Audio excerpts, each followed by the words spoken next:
오늘 주신 하나님 말씀 사도행전 제26장 1절부터 23절까지 말씀입니다. 26장 1절 2절 두 구절만 우리 같이 읽죠. 시작. 아그리빠가 바울에게 이르되 너를 위하여 말하기를 내게 허락하노라 하니 이에 바울이 손을 들어 변명하되 아그리빠 왕이여 유대인이 고발하는 모든 일을 오늘 당신 앞에서 변명하게 된 것을 다행히 여기나이다. 아멘.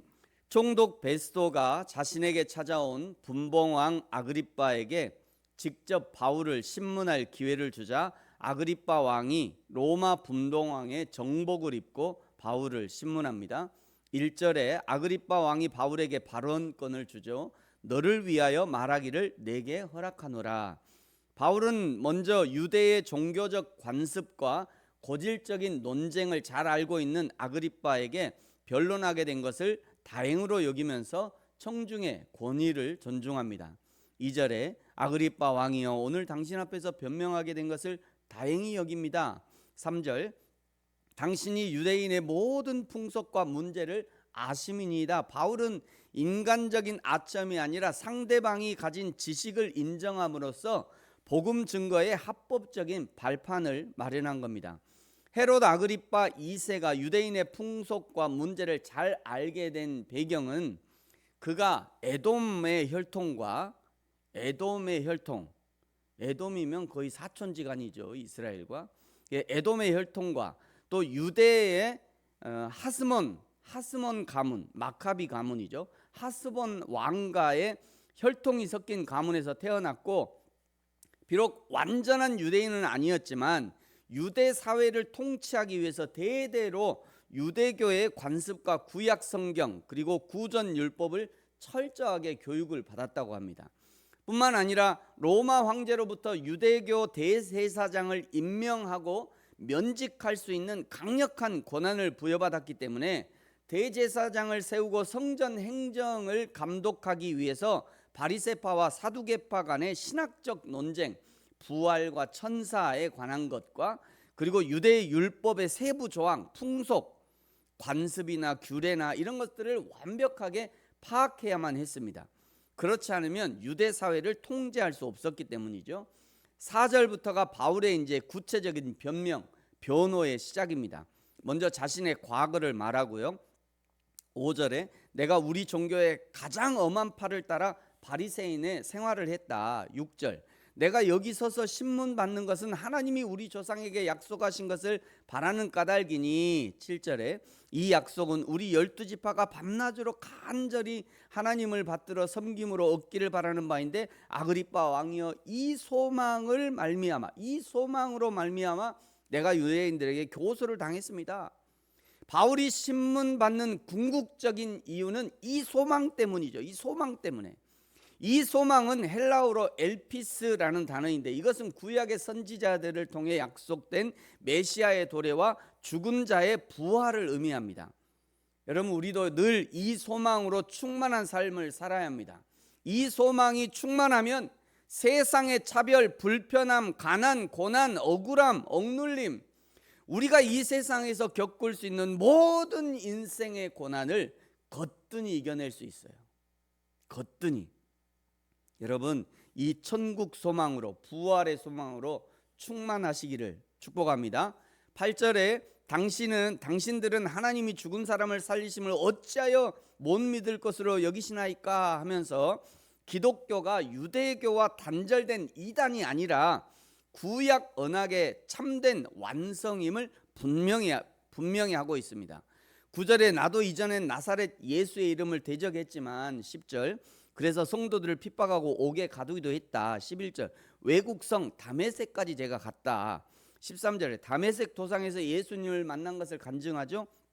14절부터 이제 구체적으로 당시의 상황을 알려줍니다. 14절에 우리가 다 땅에 엎드러짐에 내가 소리를 들었는데 히브리 말로 이르되 사울아 사울아 내가 어찌하여 나를 박해하느냐 가시체를 뒷발질하기가 내게 고생이니라. 여기 가시체는 긴 막대기 끝에 날카로운 쇠붙이나 가시를 박아놓은 농기구인데요. 소가 쟁기질할 때 주인의 의도대로 잘 가지 않고 딴청을 피우거나 멈춰서면 주인은 그 가시채로 소의 뒷발을 쿡쿡 찔렀다고 그래요. 소의 뒷발을. 우리나라에서는 콧두레를 해서 소를 통제했는데 이 유대 사람들은 가시채를 통해서 소를 통제한 거죠. 이 비유는 고집스러운 소가 주인의 가시채를 향해 발길질을 해봤자 주인의 뜻을 꺾을 수 없고 오히려 자신의 발만 더 깊이 찔려서 피를 흘리게 될 뿐이라는 비유적 경고이죠. 여러분, 우리도 마찬가지입니다. 우리 인생의 주인은 하나님이셔요. 하나님이 원하시는 대로 사명을 발견하고 그 사명을 감당하며 살아야 합니다. 하나님이 사명을 향해 몰고 가시는데 그거 싫다고 자꾸 그냥 하나님이 뒤에서 밀고 있는데 가시채로 쿡쿡 찌르면서 너 사명을 향해 가 이렇게 하고 있는데 가기 싫다고 막 이렇게 뒷발질만 하면 나만 아파요. 나만 피가 난다고요. 나만 고생해요. 내 뒷발질로 하나님의 뜻을 결코 꺾을 수 없습니다. 여러분, 사명이 무엇입니까? 사랑하는 것이 사명이에요. 섬기는 것이 사명입니다. 낮아지는 것이 사명이에요. 꼭 목회자나 선교사가 되는 것만이 사명이 아니라 가정에서 주부가 되고 가장이 되고 부모의 삶을 살고 자녀의 삶을 살고 직장과 교회에서 섬김의 삶을 사는 것, 그것이 사명이에요. 그것이 사명자죠. 그 사명을 통해서 주님의 몸된 교회와 사회가 밝아지고요, 그야말로 소금과 빛의 사명을 감당하는 것이고 그리고 바르게 되는 것이고 그것이 곧 사명자이죠. 대통령 한 사람이 자신의 사명을 깨달아 알면 온 백성이 삶이 윤택해지지만 대통령이라는 자리에 사명을 모르고 오르면, 사명이 뭔지, 대통령의 사명과 임무가 뭔지 모르고 그냥 그 자리에 올라가면 자기 자신의 배만 채우니 백성들의 삶이 점점 더 핍절해지는 겁니다. 그래서 대통령도 국회의원도 북구의 구의원도 사명을 가진 자가 그 자리에 가야 돼요. 사명을 가진 자. 자, 15절에 내가 대답하되 주님 누구시나이까? 주께서 이르시되 나는 내가 박해하는 예수다. 16절 일어나 너의 발로 서라. 내가 내게 나타난 것은 곧 내가 나를 본 일과 장차 내가 내게 나타낼 일에 너로 종과 증인을 삼으려 함이라. 17절 이스라엘과 이방인에게 내가 너를 구원하여 그들에게 보내어 그 눈을 뜨게 하며 어둠에서 빛으로 사단의 권세에서 하나님께로 돌아가게 하고 죄의 사함과 나를 믿어 거룩하게 된 무리 가운데 기업을 얻게 하려 함이라. 이방인에게 보내는 것, 그것을 바울은 사명으로 받은 거죠. 19절에 그래서 나는 하늘에서 보이신 것을 거스르지 않았다.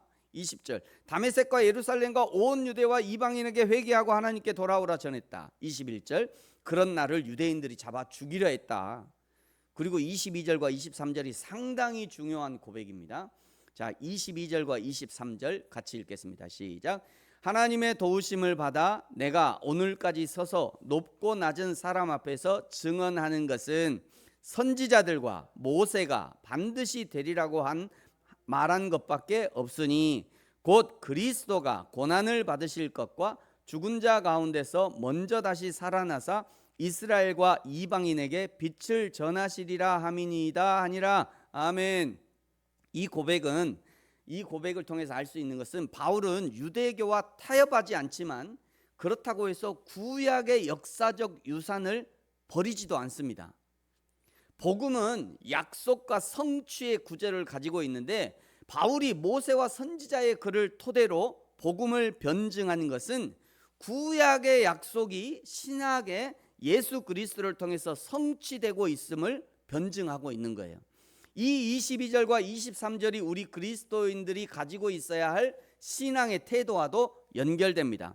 우리의 구원과 매일의 삶은 우연의 연속이 아니에요. 창세 전에 우리를 택하시고 구약을 통해서 메시아를 약속하신 하나님이 그 아들을 고난과 부활의 제물로 내어주심으로써 우리에게 생명의 빛을 비추어 주신 겁니다. 바울을 도우사 왕들 앞에서 신실하게 서신 그 동일하신 주권자 하나님이 지금도 온갖 세속주의와 신학적 혼란 속에서도 오직 성경의 진리를 파수하고자 하는 그리스도인의 걸음을 보존하시고 든든히 붙들어 주시는 것이에요.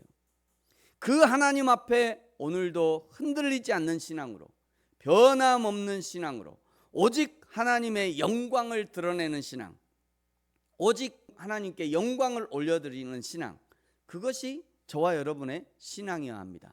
사랑하는 성도 여러분, 그 하나님을 신실하게 믿음으로 오늘도 우리에게 주신 모든 사명의 현장에서 사명을 감당하면서 사랑하고 섬기고 협력하고 서로 돕고, 그것이 우리의 사명인 거예요. 그 사명을 잘 감당하는 저와 여러분이 되어지기를 예수님의 이름으로 축복합니다. 기도하겠습니다. 하나님 아버지, 감사합니다.